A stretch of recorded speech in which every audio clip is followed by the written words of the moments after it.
Shooting మొత్తం complete అయిన తర్వాత క్యాన్సిల్ అయిన మూవీస్ ఏంటో ఈ వీడియోలో చూద్దాం. నెంబర్ 5 6 అడుగుల బుల్లెట్. గోపీచంద్ అలాగే నయనతార కాంబినేషన్ లో డైరెక్టర్ గోపాల్ గారు డైరెక్ట్ చేసిన ఈ మూవీ 2012 లో షూటింగ్ స్టార్ట్ చేస్తే 2016 లో షూటింగ్ కంప్లీట్ చేశారు. ఎన్ని ఇయర్స్ గ్యాప్ తర్వాత స్టోరీ అవుట్డేటెడ్ కావడంతో అలాగే కొన్ని ఫైనాన్షియల్ ప్రాబ్లమ్స్ వల్ల మూవీని రిలీజ్ చేయలేదు.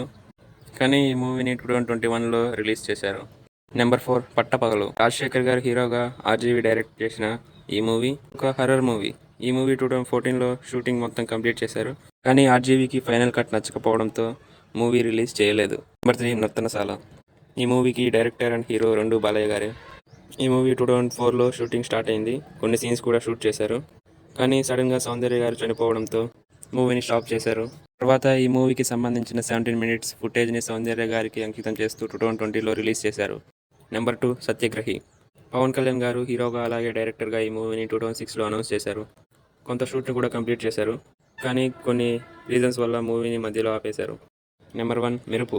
రామ్ చరణ్ అలాగే ధరణి గారు డైరెక్టర్గా హై బడ్జెట్తో ఈ మూవీని 2010 లో అనౌన్స్ చేశారు. రామ్ చరణ్ అన్నతో కొన్ని సీన్స్ కూడా కంప్లీట్ చేశారు.